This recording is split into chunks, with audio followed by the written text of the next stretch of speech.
Hey guys, this week I'm going to be doing a point shoe tutorial. Now this is just the way that I do it and the way that works for me. If you're new to point, you will need to experiment a little bit and figure out what works for you, but I'm going to show you guys how I do it. So the shoes that I use when you buy them look like this. I use Grishko. These are Grishko 2007s. Now I usually use the 2007 Pro Quiet, but all of the stores in my area are out of those right now, which I'm a little nervous about because I have an audition this weekend. But, oh well, these work. I'm sure you've tried yours on at the store. Get them, they come like this. You need to just pull them apart, and then you can get ready to sew. Now when you're sewing, you want to stay off of the drawstring. So it's also called the casing because it encases the drawstring. So here's the drawstring, right? It's the part that you pull that makes the outside tighter. So you want to stay off of this part. So when you do your running stitch, which is where your needle just goes through and then you pull it out and then you pull it back and then you pull it out, I go through the shoe. You don't have to. You can stay on the inside cotton. There are two layers to every point shoe. There's the outside satin and the inside cotton. I just sew right below the line of the casing, and then you can't really see anything outside. If you sew onto the casing, it restricts the movement of the drawstring just in that spot. So if you've already pulled your drawstring tight, don't worry about it, but just as a rule of thumb, stay off the casing. Some things that you will need to sew your shoes are obviously the point shoes. You'll need ribbons and elastic, which I get from Discount Dance. I get everything at Discount Dance, and the elastic will come in pieces that look like this. I think they're like 14 inches or so, not sure. And then thread and needle. You can see that, a little needle. And then a lighter. I just use little big lighters, and then scissors. Some people use really nice scissors. I don't have any really nice scissors, but they cut thread all right. So you'll need to thread and needle. And next thing, you will cut your elastic. My feet are pretty normal, and I can just cut my elastic into quarters like this and burn the edges. So what you'll do is take your piece, and you'll need to measure it out to your foot by putting the shoe on and then kind of stretching the elastic over and seeing how tight it needs to be. I just cut mine into quarters. So you fold in half and cut it. Then you fold in half again, find the halfway point, and then you'll cut that as well. Then you'll need to burn the ends of those. So go ahead and you can take one and fold it over, and then in one pass you can kind of burn both ends. Now you don't want to totally burn them, just singe it a little bit. It just protects it from fraying. So do that for all four of them. And then make sure that you have your needle threaded, and I double mine up so there's two little bits of thread. And then tie two knots in the end, right over each other. So this is really sturdy and you don't have to worry about the thread slipping out of the needle.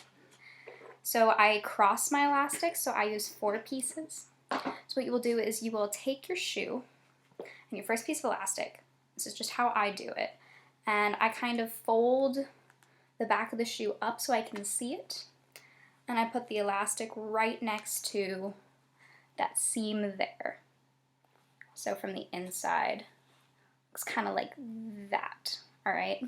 Just put it right next to that seam. And what you're gonna do is punch your needle in, and then I just sew once that way and once that way.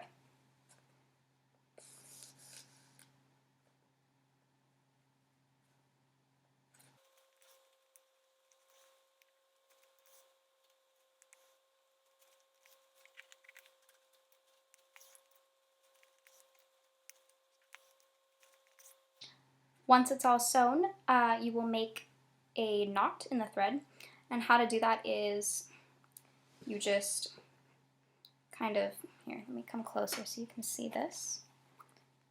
You kind of just loop the thread this way. Can't really see that, but just loop the thread, keep your needle in it, pull it down close to the shoe, put your finger on it so you have a loop. Oh God. So you have a loop, right? And then you'll just put your finger right on that and then pull the needle and thread so the loop tightens. And you'll do that again to make a double knot. I sew everything on the inside.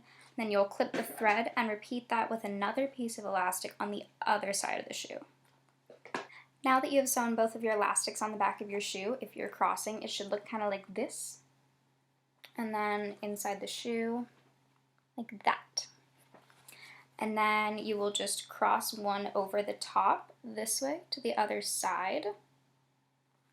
And where you should sew this is at the high point of your arch. So when you put your shoe on your foot, you want to trace the middle of your arch up the shoe, and you will sew it right there, or where the satin is gapping the most.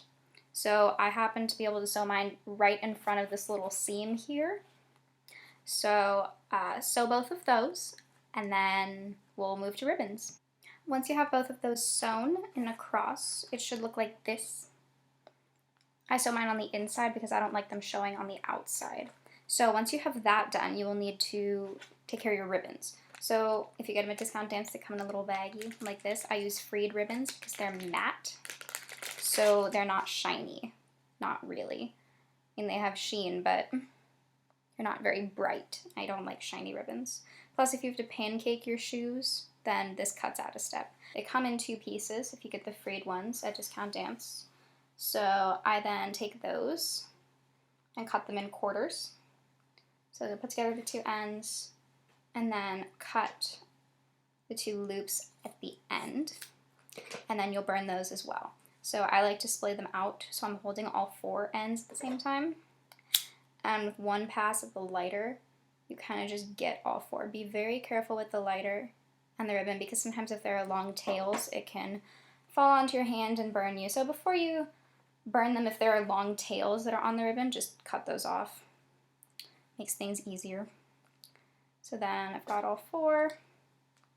The other end of the ribbons, you just lightly go over them. Perfect.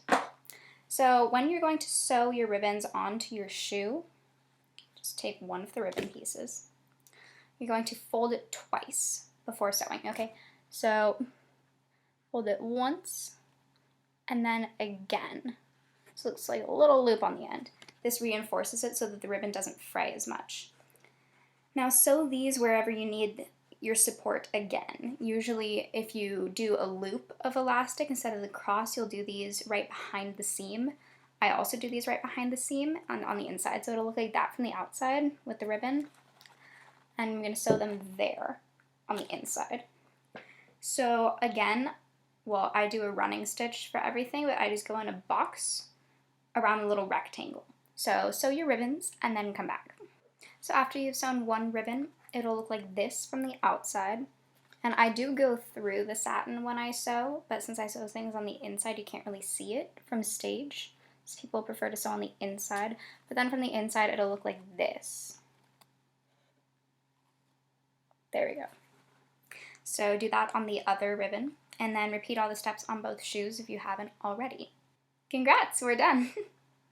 So now that you have your ribbons sewn, it should look like this. I've got them both sewn on the inside, and on the outside you can't see much of anything. You just have ribbons and elastic, yeah. Please like, comment if you have any questions, subscribe, and thank you for watching.